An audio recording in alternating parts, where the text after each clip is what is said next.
batin kan hem silen terkisni ya jing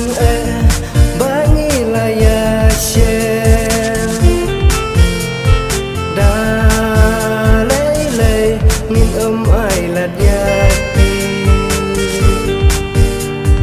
ya jing bangi laya shen da lay lay min ai lạt yati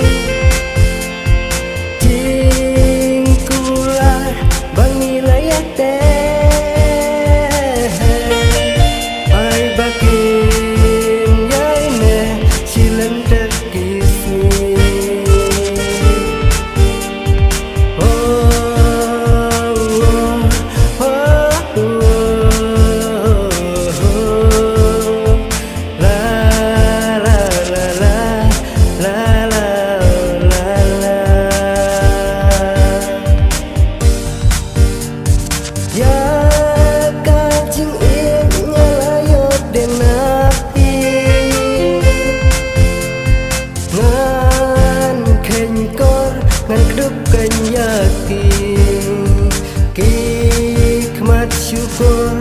jawai wataba ngan yai dan hasan dabati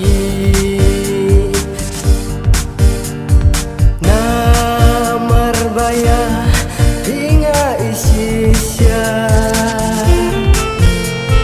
dari tang hati ngan yai dan cerita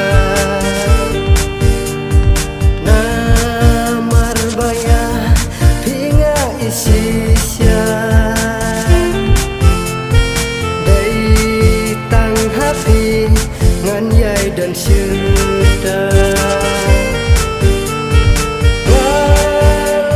ikut menentang batin cingkulah bangi layak teh ai bakin yai ne silen terkisni